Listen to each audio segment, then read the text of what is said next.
I added the Google Doc to chat for everybody. You add your name.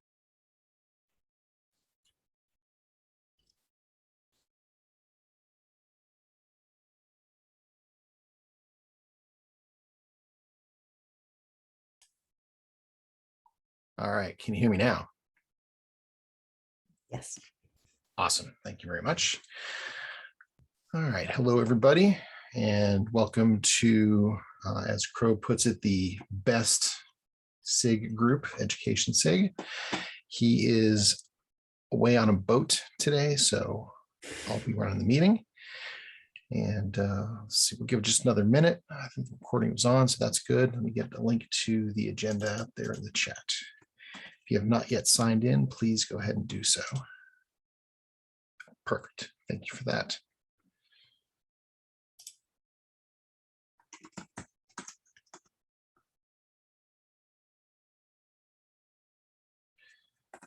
Let's see, Sal, this is the document we were working with.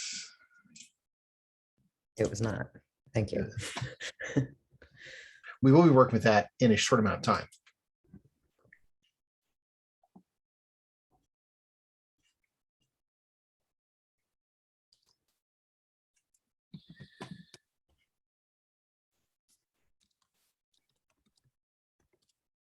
All right. I'm going to go ahead and get started. So the first thing that we typically do is we give anyone who is new to the group the opportunity to introduce themselves and welcome them. Is there anyone here who is new this week who would like to say hello? I think I recognize everybody, so no new friends today. All right, so if you take a look at the agenda, I talked with Crow a little bit last week before he left. We wanted to talk a little bit about the proposed revisions that have been discussed in the previous meetings to the overall education plan. So we'll talk about that. If anyone else has any additional opens or topics that they would like to discuss at the meeting today, please go ahead and add those items to the opens, and we will certainly make time to talk through any of those. Before we get started, is there anyone who would be interested in helping me scribe while we go through things today? I'll give it a try. It'll keep me on the ball. Cool. Thank you very much. I appreciate that. And anyone, if we're talking about anything and we miss something or have a detail wrong, please feel free to go into the agenda and make a correction. All right. I'm not aware of any SIG or work group business that we need to discuss beyond the new mailing list. Hopefully everyone received an email with that information. I believe it was last week. Vicki, I'm going to ask you, you seem to be plugged in. Is there anything we need to talk about from the work group or the SIG perspective before we move on to the plan? There is nothing in particular that's come to mind. So I think we are good to go. Awesome. Thank you very much. I appreciate it. You're so very welcome. All right. Along with the information on the new mailing list, there is, we are asking for anyone who'd like to contribute suggestions for changes to the README file. The link is there in the second bullet under opens. I know my partner in crime, Judy, put a pull request in there with some suggested changes. So if anyone has any additional changes or suggestions for the README, please go ahead and take a look at what we've got. And we can take a look at those changes and determine what we're going to do with that moving forward.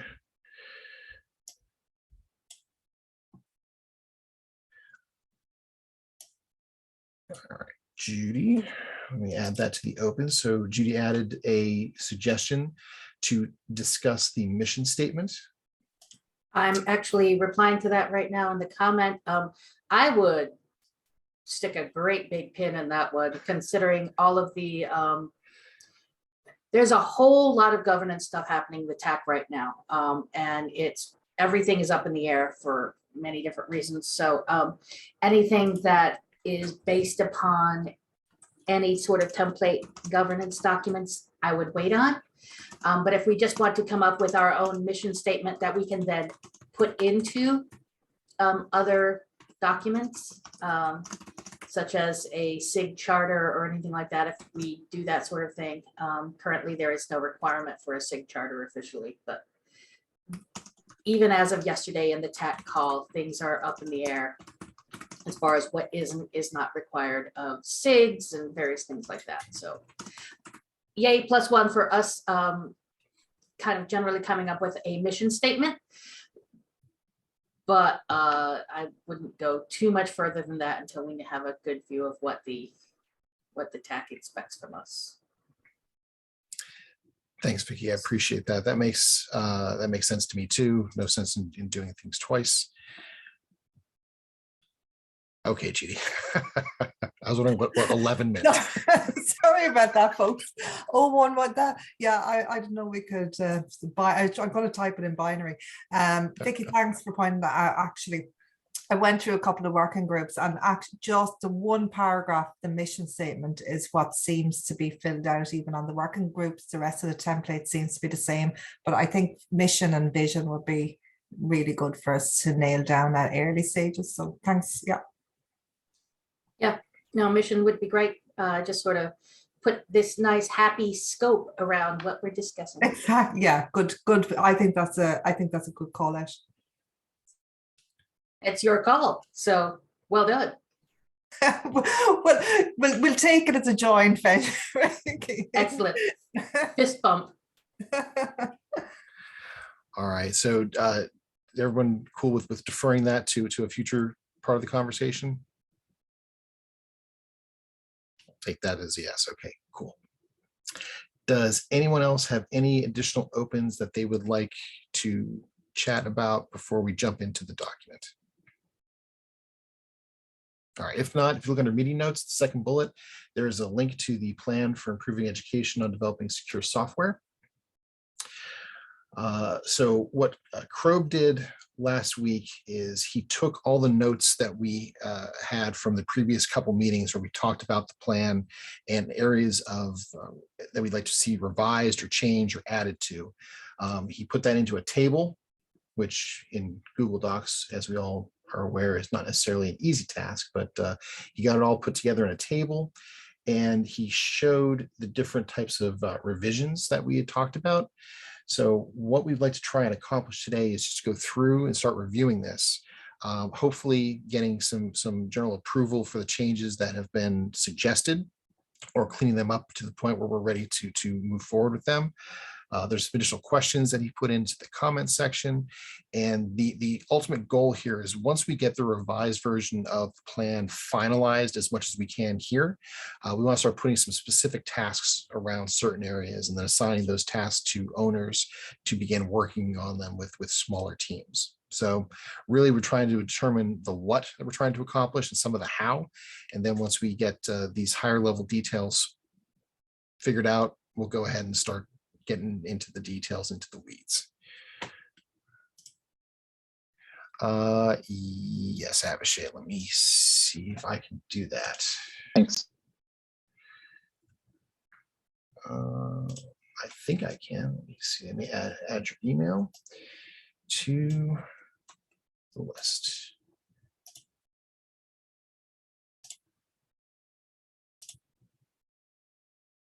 All right, Abhishek, you should have gotten an invite and you should have access to the document. Is there anyone else who does not have access to the document? All right.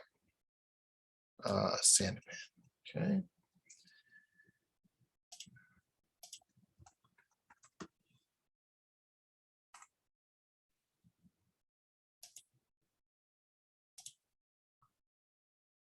All right, Sandepan, I sent you an invite as well. Hopefully everyone else is able to access the doc. So I was just going to start at the top and go down through the document. If anyone has a different way they like to approach this, we can certainly do it that way. This way we can go through and people can weigh in on what their thoughts may be. Does that sound all right? Cool. All right, Sam, you're welcome. Cool. All right. So the first thing, 1.0, the goal is to collect and curate content. Crow had a question on this. Does anything in 1, 2, or 3 need line items for budgeting in sections 4 and 5? And that anything that requires someone doing something, volunteer or hire, should have the resource request and the hours and timeline estimate. I don't think we necessarily know the answer to that, but I guess it's something to keep in mind as we go through the first 3 sections. If there is any budgeting line items, we want to make sure we call those out and put them in the appropriate sections under 4 and 5. Make sense? All right. So we didn't have any suggested revisions in section 1. We had existing materials from OpenSF, OWASP, Syrian Industry Group's major open source projects we collected and analyzed for gaps in needed content. And then 1.2 was create an open educational resource library of secure development practices. Does anyone have feedback on those 2 sections, or can we just leave those as is and move on? Okay, we'll continue to take silence as accepted. Sal, did you have something? Well, yeah, I'm just wondering, so these seem like very overarching aims. Are we going to specify these down after this? Yeah, I think that's the intent is to identify our general objectives at a high level, and then we need to dig into each of these and figure out exactly what tasks need to happen for those to be accomplished. But once we have agreement on the high level plan, that'd be the next step. Thank you. Let's see what's going on here in the chat. Oh, thank you, Judy. Yes, there's a link there. I'm going to put that into the agenda, so we have that available. Thank you, Judy. All right, moving down to section 1.2.1. Hire an OER librarian to manage, coordinate, and maintain the content library. And Crow has some additional information in here about the budgeting aspect. Is this 4.1? What does that mean? Okay, we'll worry about that when we get down there. So yeah, question about FTEs. And then 1.3, we have some our first changes here. So 1.3 focus not just on development skills and techniques, but also associated skills modern developers need, such as access control, testing validation, how to build, deploy, and maintain software in DevSecOps scenarios. And the suggested change here, which is an addition, is highlighted in green in the middle square. So in addition to saying DevOps scenarios and training for managers and developers or whom oversee open source, as well as web API, infra, CI/CD, desktop apps, and mobile. Is everyone comfortable with that change? Anyone have any additional feedback on that?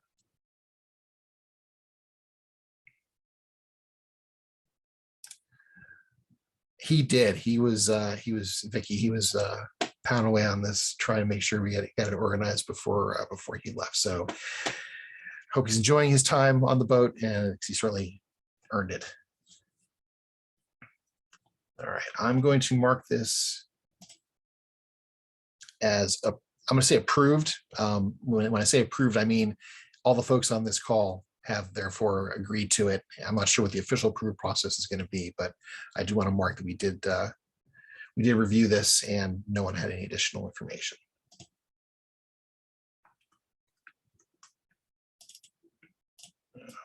Okay, thank you, Google, for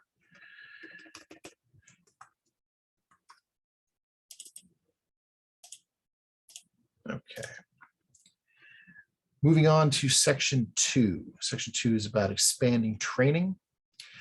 So 2.1 and 2.2, we did not have any suggested revisions. So 2.1 is provide training on the above for at least 4 major open source developer or security conferences during the first year. 2.2 is create a core of qualified trainers to deliver this courseware. And then in 2.3, we have an addition as well. We talk about sponsoring existing or creating alternate delivery teams for educational content, podcasts, etc. And we were adding specific examples of gamification and learning and hackathons. I know this came up last week as part of the conversation. Marty, you have your hand raised. Yeah, I have a suggestion for the formulation of the conferences. For developer conferences, I'm okay, but I'm less, I think that security conferences are not the audience we are looking to educate here. It doesn't make sense to do a training on a security conference. Or it's a completely different training because it's a training for the security experts of how to talk to developers. It's not, those trainings are well different. Yeah, well, I do want to say, I mean, I work in cybersecurity and I do a lot of training around Linux Foundation, right? There is a need for more security training for open source at those conferences. There really is not. It's a bunch of like pen testing sort of content out there right now, and there's not a lot of awareness about these kinds of hacks. So I do think we should be out there, but the one conference that I don't see here, like OSS is good, but KubeCon, I work with them because I can go and educate 15,000 developers over that event. So we should include that on this list. Okay, so I'm going to copy this into here, and we can add the addition. So did you want to add the specific one? Thank you very much. Appreciate that. Back to Marta's point, what does anybody else think? Is there a sufficient amount of crossover when you're talking about developer and security conferences, or should we just highlight developer conferences only and not include security as part of the description here? Vicky. Yeah, I think both Sal and Marta have really good points. I think it's worth keeping them, but specifying in some way that we won't necessarily be teaching these same curricula at each one of these events, because there are different things that need to be learned in different communities.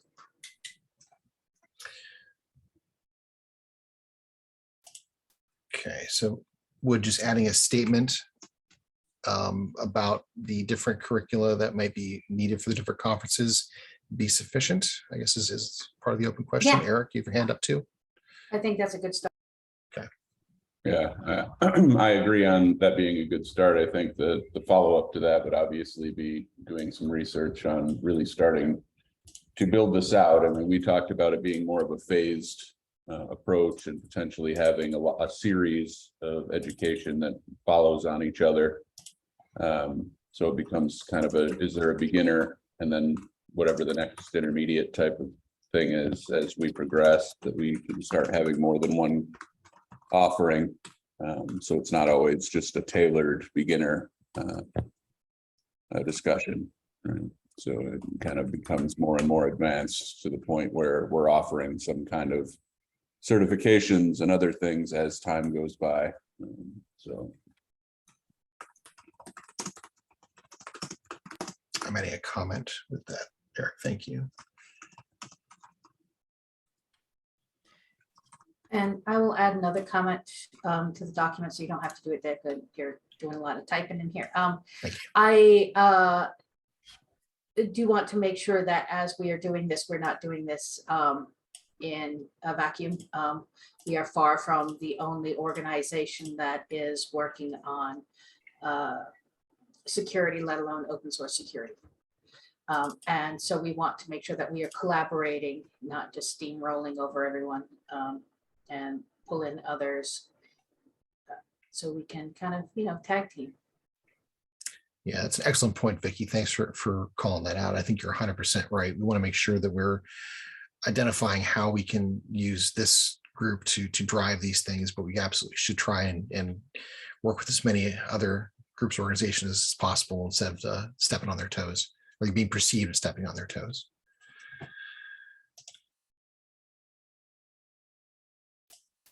All right. Does anyone else have any additional feedback on 2.1?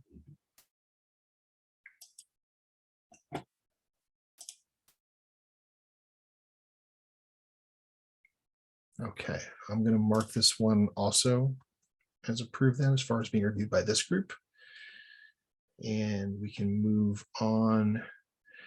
Back to 2.2 and 2.3, we didn't have any changes to 2.2, and we added a couple examples in 2.3. Does anyone have any feedback in those areas or suggestions for additional changes?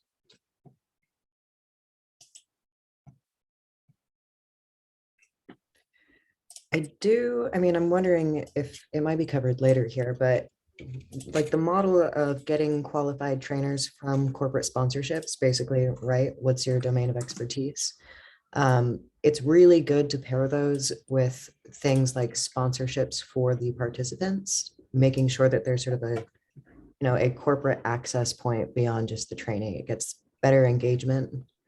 So I'm wondering if we can gamify that in some way, but I'm sure that's not, I'm happy with this language. I added your comment from the chat underneath Vicky's to make sure we call that out as well. So thank you.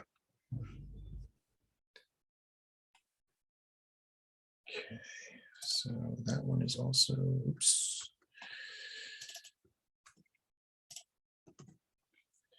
All right, so looking at the next couple, 2.4, 2.5, 2.6, we left as is, I believe. Nothing on those highlighted. So 2.4, create a unified approach to delivering certification and badging, no matter where such training has been delivered, building upon the existing LF certification infrastructure. And then 2.5, expand learning labs in SKF and other developer education tools.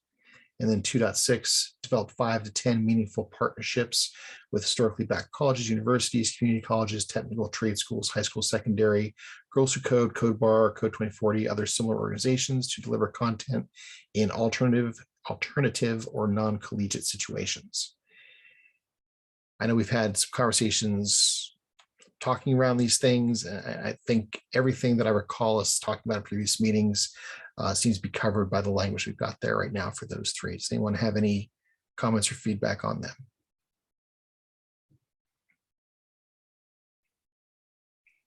I should put my hand up. Sorry. I'm still trying to understand what success looks like for us. Like if apart maybe adding into our mission statement, a tag onto that, what exactly what does it mean to be successful from in a year's time or 2 years time? And the word meaningful partnership, I mean, what does that mean for us? I'm unclear. Maybe somebody could help me. Christine has her hand up. Oh, I wasn't answering the question. Do you want to address what Judy was asking, or just? I think Judy brings up a good point. And again, I think we're talking at a high level right now, and I'm not sure if we know what success looks like for this and for several other of the plan items that we're talking about. I believe that should be one of the first things that we work on once we start digging into some of the details around these. Now, Judy, that's not a great answer to your question, but Sal, you had your hand up too. I'm not sure if you had anything you wanted to add to this. You just explained, we'll do it later. Okay. Okay. The only thing I wanted to kind of like point out is sometimes when we think about HBCUs, we also throw in Hispanic serving institutions, like HSIs are usually added to that list. So that was the only add that I wanted to put in there just as a call out. Okay. And I saw in the chat as well, Sal, you wanted to include tribal colleges. I copied the text from 2.6 into the revision column. If you'd like to add your language for those two specific areas, I think they're both good to be added. And I think by naming these, we're doing our due diligence by communicating what our intent is. But I don't think that not having a certain type of institution listed on here is going to limit us should something come up after the fact. I think we have some flexibility to make some adjustments and increase the scope to a certain degree for different types of institutions or organizations as we move forward too. Got it.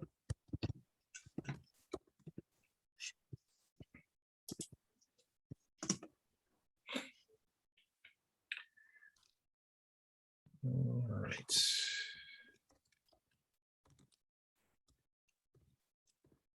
Thank you for adding that information. I'll let you go ahead and finish that. We'll mark that up when we're done. I'm I gonna, agree regarding, by the way, your last comment. Do you think that it makes sense to maybe try to internationalize these statements? we have been trying to put some emphasis on internationalization as part of the overall goal. I have no issue with adding some additional language to try and encompass that. Do you have any suggestions? Just in terms of the underrepresented communities, I think it's somehow leaning towards very US-based terminology, right, and not so much international. So maybe just state that. No, doesn't have to be, as I said before, it doesn't have to, if we name it, then we harm the other communities that we do want to reach out to. Vicky, you have your hand up?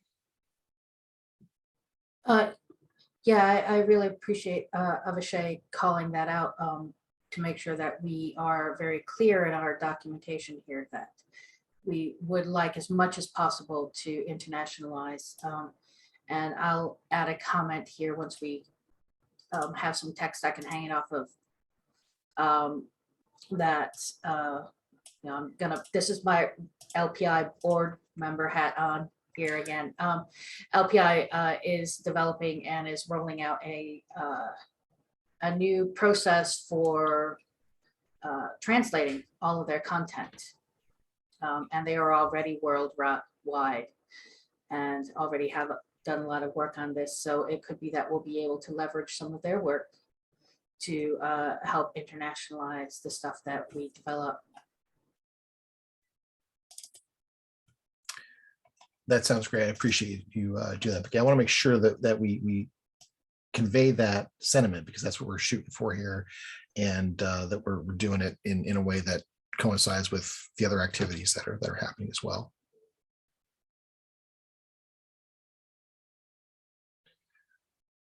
All right, I think I highlighted the additions we made there. If I miss anything, please go ahead and feel free to highlight that.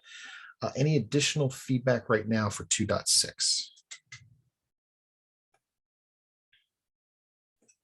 Something in the chat here. Oh, thanks, Judy. Appreciate that. All right, I'm going to mark this as approved. Moving down to 2.7. Develop 5 or 10 meaningful relationships with leading universities to add secure development coursework to university curricula. The addition on this one would be as a requirement for undergraduate courses. Thoughts or feedback on this change?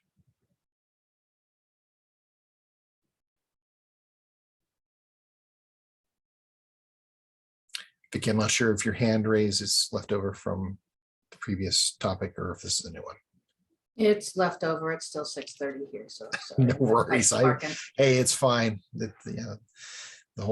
I appreciate the hand raising etiquette, but it's easy to forget to put your hand down in Zoom. All right, I think we're okay with this.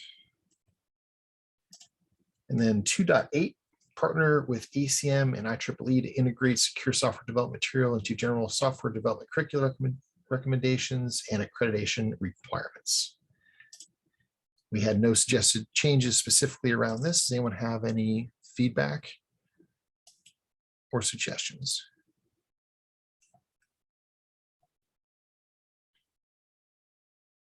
All right, I will take silence as agreement.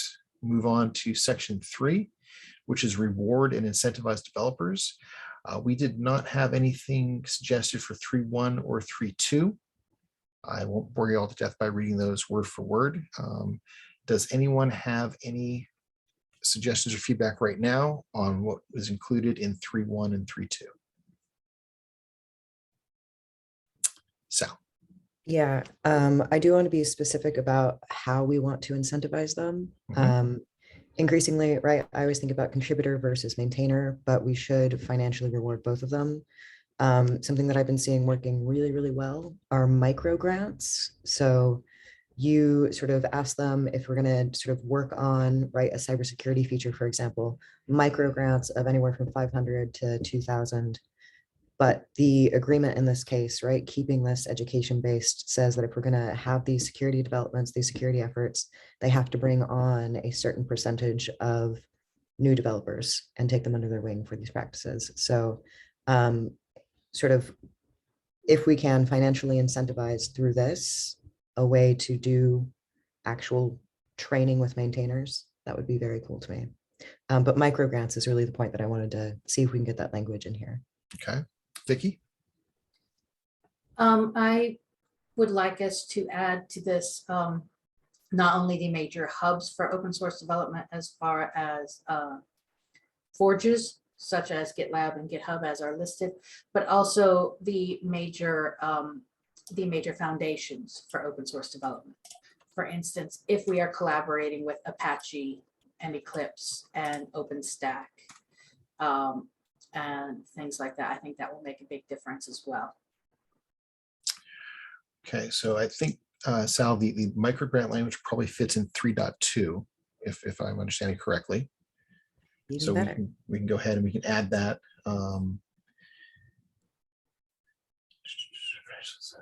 Maintainers. And then, yeah, Vicky, you can add your changes to 3.1, which I see you're doing already.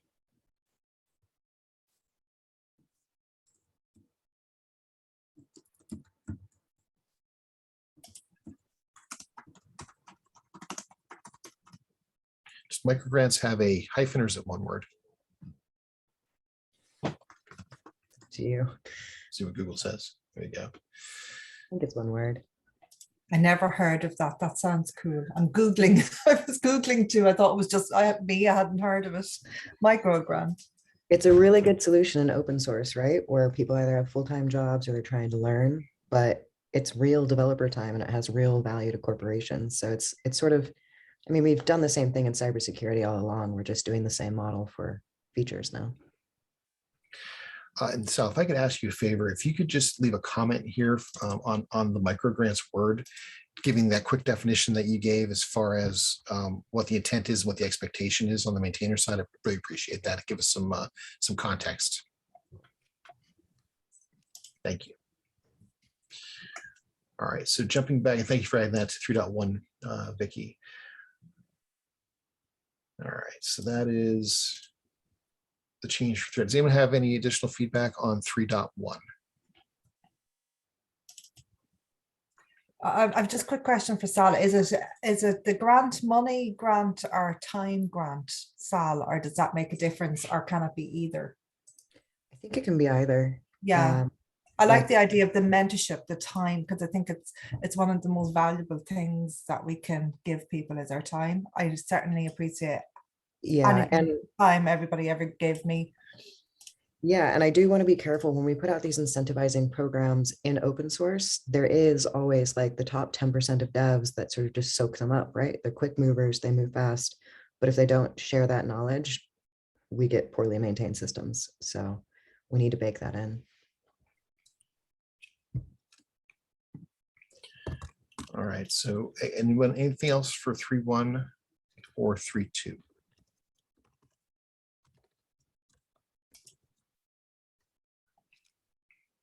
All right, we'll move on down then to 3.2.a as far as, so this is something that was added by Crobe as far as scholarships. I know there was conversations around scholarships. I'm not sure exactly what he intended by having a separate line item for this one. Vicky, does this have anything to do with some of the funding things that may be going on at a higher level, or am I just guessing? You're guessing. Okay. Yeah, I'm not entirely sure why this is a separate thing, except perhaps it may require different coordination and actually from a legal perspective. Perhaps there's some way we need to have this called out separately as well. Got it. We add a note here.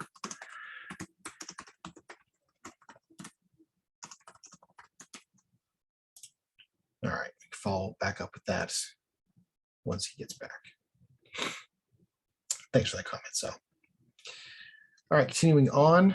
3.3, work with major job boards, recruiting sites to ensure these certifications can be presented when viewing a candidate's resume and trusted to be accurate and up to date. This dovetails off of the certification discussions that we have, and/or badging conversations for different types of training. Any additional feedback on this one?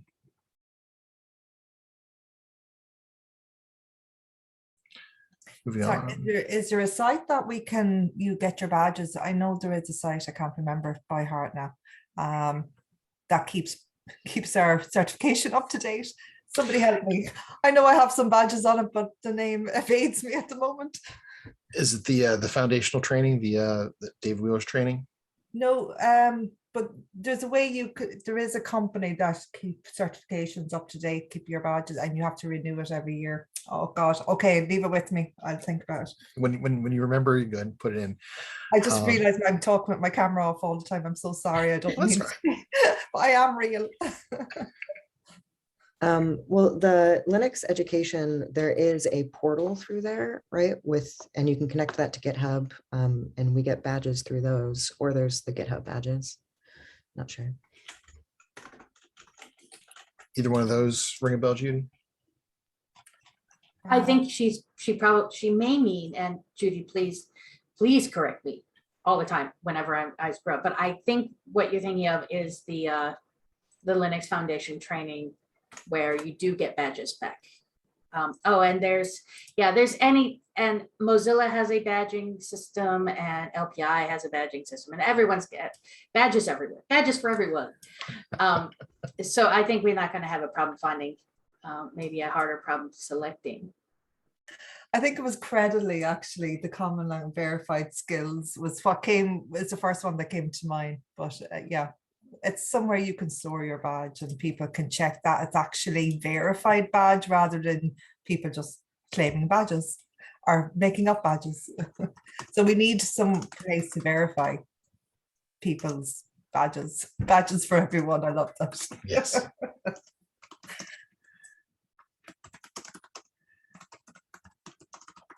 I may add a comment here based on that. I don't think necessarily need changing the language on this one, though. All right, moving on to 3.4, create a tiered badging program with escalating rewards. Everyone knows badging. Any additional feedback on this one? Just that this, I think, goes hand in hand with Eric's earlier comment about the tiered learnings. Oh my God, I used the word learnings. It is early. Nobody tell my editor. But I think this very much goes hand in hand with that comment. So I agree. All right, then 3.5, integrate the new badges certs into other existing Linux Foundation OpenSSF badging projects. Seems reasonable for that. So I could prioritize cybersecurity as the first tiering program. Would you care to elaborate on that a little bit? Yeah, I'm working on this right now, so we're like halfway done already. So I'm using the cybersecurity like free cert that David made, but also developing a sort of maintainer track along with that so that the ends can meet. And it would be very, very cool if we formalize that from the entry program, which is just the basic cert, to a contributing, like a security contributor, someone who's verified as having contributed at that level, and then a security trained maintainer. We need those. I added a comment into the document with that information. Thank you for sharing that.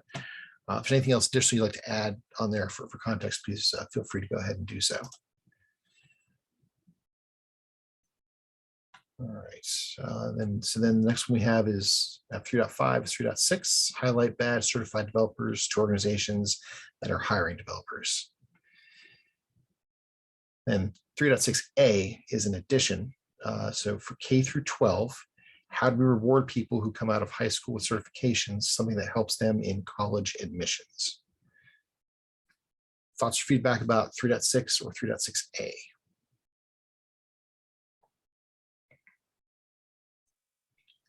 I think that's going to be really difficult. Every college admission is different and every country is different. I know that certainly wouldn't work in Ireland, but it doesn't mean that it can't work with employers if we had training that is a recognized standard rather than help them get in. So, you know, I don't know how it works in other countries. I think even within other countries, you're going to see a wide variety of like when we talk about colleges, universities, any kind of academia, they all seem to like to do certain things their own way. I think this is an excellent open question that we're going to need to figure out as we move through the whole process of section 3. I don't think we're going to be able to come up with an answer for that right now. So I'm happy with leaving this as is and leave it as an open question for whichever group is going to dig into these tasks. Does that make sense? Okay, cool. All right, that takes us down to section 4. Just got a ways to go here. First year, 6 to 18-month goals. 4.1, expand or improve existing content and training materials, including train the trainers. 2 people with cost. And the addition here was expand or improve existing content and training materials as documented in a survey of existing materials with that information. So this is basically, I believe the point is to leverage the current materials, see where the gaps are, see what we have, what we don't have, what we think we need is a high priority, and then decide how we're going to enhance and expand the overall content. Vicki. I believe this is where Crow mentioned above that we would be adding a librarian. And I don't think that librarian is included in here. Okay. So we should add them in.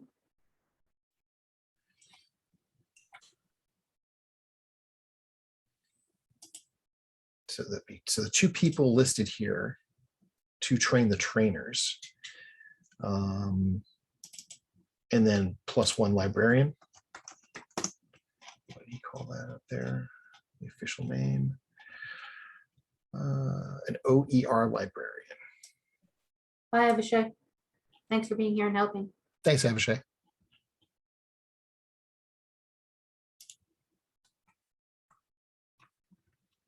Oops, let me do that.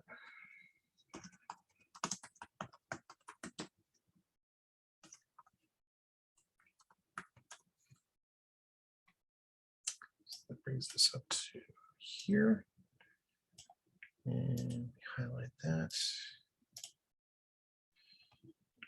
All right, I think I captured that correctly.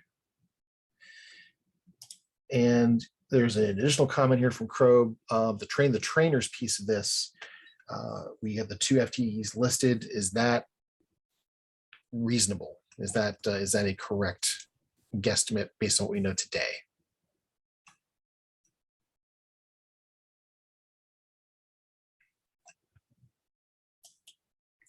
Any thoughts? I know we don't know a whole lot of what we don't know yet.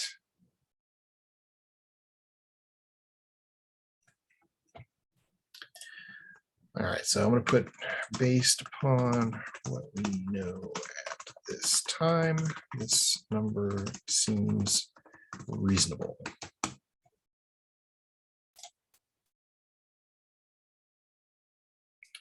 All right. So move on to 4.1.1. Survey to find out what's missing and what's wrong. This is something we added specifically to, again, determine what we've got today, where the gaps might be. Any feedback on this one?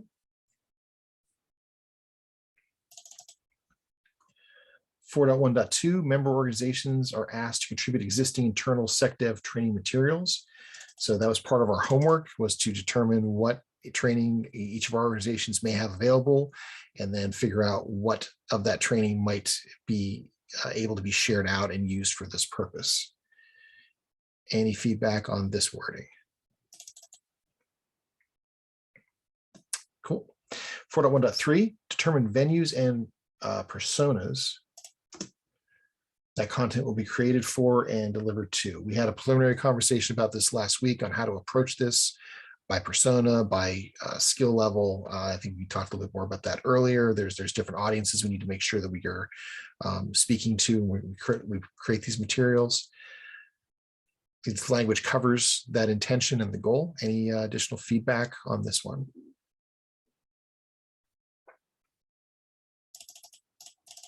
Okay. Actually, quick one.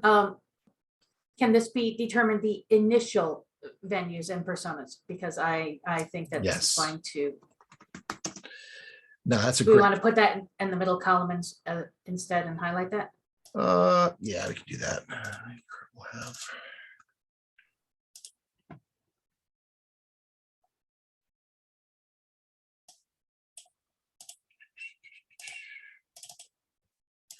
An addition of an addition. Here we go. Yeah, it's a good call. Thanks, Vicki. All right, 4.1.3.1. Training areas of focus. So we had higher education, trade schools, boot camps, professional job change training, primary, secondary education managers, trainers, and maintainer training. So this was part of the brainstorm that we did last week to try to figure out who the personas might be. Again, I don't necessarily think we have to have the absolute perfect language here. As long as we're displaying our intention, this can be adjusted. But based on what is written here, is there anything obvious that we are missing that anyone would like to see added to this statement? Just for maintainers, we absolutely need to include compliance. Okay, let me copy this. Yeah, this is, these are the training areas of focus for personas, not for curriculum. And I think there's, obviously the curriculum will fall out of persona and their specific use cases. But also there are things such as Sal pointed out earlier, cybersecurity should be a priority. Well, what does that look like for primary, secondary versus no? And so I think we should at least add a comment, which I can do, to make sure that we know that we are specifying personas here and we are not necessarily specifying topic areas. And perhaps we want to add another line for topic areas. Okay, I will leave that to y'all. thank you for making that comment, Vicki. Christine, Judy, I'm not sure who had their hand up first. Christine, you can go first. Oh, I was just wondering if under maintainer is contributor part of that? Because I know somebody had called out contributor needing, because it talks about how to do a PR, and I don't know if that's more about the contributor rather than the maintainer. I see some nodding.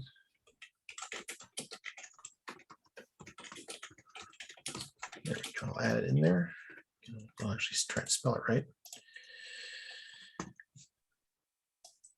Judy? Lower my hand before I forget. I was just actually around the wording. Primary, is that primary the same as middle school? I know in Ireland this could be different in that's middle school, lower class, which we deemed our scope last week. I just put a link into where in the doc we were talking about out of scope. So yeah, primary education here in the States, and I'm probably yelled at for this. Primary education is typically grade school and middle school. So we deemed, yeah, okay, so it's well, very similar, yeah. We deemed them out of scope last week. Vicki, help me with this, because there's differing definitions of what primary and secondary. So secondary education typically is our university here, right? We're talking about the wording on this. Yeah, that's typically university is secondary education. I don't have kids, so I've got cats. They don't go to school, but it is yeah. In the U.S., primary education is typically everything before high school, and then you've got high school, and then you've got secondary education, which is going to be university. And Sal has got their hand up, so I think they've got more information on this. Yeah, so when I break these down, I usually break it down by, so we try to avoid the student language or make it inclusive. So we would just say pre-career engineer, early career engineer, and then developer persona, right? Someone with a job. And when you break it down that way, it makes this a lot easier, because even if you want to work with high school students, doing that through a community college is how they can get accredited recognizing education in this space, right? So there's lots of good pathways if we just, I think, broaden the persona to encapsulate those. I am all in favor of making it easier. Yeah, it's very difficult between if this is global. Primary means different in different countries. I know primary over with Ireland and UK is babies. So I like that, Sal. I think I love the pre-engineer career persona. If we remove the words primary and secondary and change that to pre-career, is that acceptable? Does that make sense? Yeah, I just put the 5 personas that I work with: pre-career, early career, developer, contributor, maintainer. I like those. I think they're wonderful. I think we will still run into some issues here, because the way you present information for what in the US is primary, secondary is going to be different. I mean, they're pre-career. That's going to be different from someone who is, for instance, changing careers. And so they are still different groups. Career pivot, I like me. Yeah, pivoters. I mean, I really like, but Sal's breakdown here, but I think we might need to break down pre-career specifically into separate subgroups. Okay. Eric, you had your hand up as well. Yeah, just a note on the whole primary, secondary thing. I'm a parent. So I tell you, just regionally or what have you in the United States, it's done a little differently. Parents don't really refer to anything as primary school. It's elementary, middle, and high school. And when you're talking to parents and they're trying to help their kids pick a path in high school or middle school or what have you, that it's going to confuse a lot of non-developer people to think about this as primary school or what have you in the US anyway. I know it's different overseas, but so if we're going to call these things like pre-career and that to mean like education, high school level or what have you, which may, at least in the US, that would equate to something like an AP, an advanced placement class, which would count, if you pass the exam, would count toward, college credit, because there are engineering pathways in most high schools these days. And so, those types of things just need to be very clearly defined as to what they mean, to Vicky's point, because again, across the world, they're going to mean different things. So, pre-career would just have to be very clearly noted that includes like middle or high school and everything else. Otherwise, it could be confusing for some people who aren't as advanced in their career or have some knowledge from college courses. Yeah, I mean, we should do some more thinking on this, but ultimately, right, we're tailoring this content to produce specific levels of engineers, right? And when we think about that, I think we can alter these personas well. But really that pre-career and early career, that kind of is, if like, for example, the pivoter. And I see this in my like SEO counts through my own content. Someone who already has like a background in React but wants to learn cybersecurity, they're not going to take the whole course. They're typically going to do patchwork education. So I think just targeting it to those different levels and accepting that some of these are we should make it available and clear to the end users that they're welcome to identify with more than one of these levels of education in order to get themselves upskilled. All right. So thank you for all your feedback on this. This is something we're going to need to loop back on. So I put a note here that we need to clean up this language and make sure that we're making it clear both inside the US as well as outside the US what the intent is for this group. All right, we've got just about 5 minutes left. I'm going to hit 4.2 and then we're going to stop for today. So 4.2 is develop an in-person educator-led variation training materials such as hands-on lab work and go to conferences to encourage training.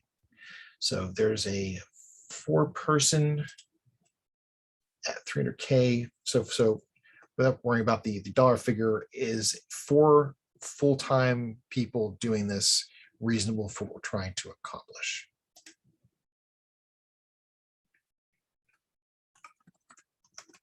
Again, we don't know a lot of what we don't know.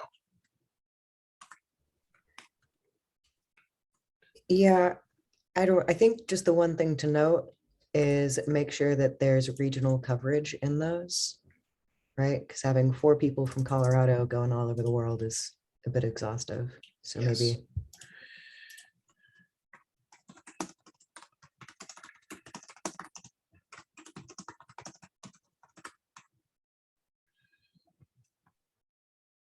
Sal, it sounds like you've done a fair bit of work developing training materials yourself. And so, I mean, I've done it, but not quite to this extent. And so do you think that 4 people is a good number for this? Or is it too high, too low? I think you're gonna have a really good feel on this. Yeah, I mean, my honest answer is I would always prioritize digital content over in person, just because you can cover more people and it propagates in time. So it's magnitudes more valuable for the time return. And I also think that it depends on the events that you're going to, but typically if you're at a conference and providing an educational component, right? Like the pre-OSS education, for example, you're still really limiting the bandwidth of the audience to who has like basically sponsorship capacity. So it's not even our best target. But I think if you have a hybrid strategy here, and just to make, maybe this is worth noting, make sure that you hire people that have, or at least 1 or 2 people on this team with digital content education, so that even if we're doing this in person, there's something they can follow up with that's online. But yeah, 4 is good. Sure, may as well start there, sort of thing. 4 is good. Okay, I added your note there as well. So thank you very much, everybody, for your feedback today. Again, if there's anything that we missed in the notes or the comments, please feel free to add additional information. I will get together with Crow once he gets back, if he has time, but then we'll pick this up next week where we left off and try and finish up the rest of the changes, and then we'll move on to the next steps. Cool. Does anyone know when David is not on a boat anymore? Krob is on a boat this week. I'm not sure if where David's at. I think I'm not sure if he's out or just unavailable because of conflicts. He was ill, and he was on the TAC call yesterday, but kind of sounded like death warmed over. So hopefully he's sleeping. I will give him a few days. That sounds good. Hopefully he's feeling better. Yeah, for sure. Yeah. All right, everybody. Thank you again. Have a good rest of the day. Bye all. Bye-bye. Bye, thanks.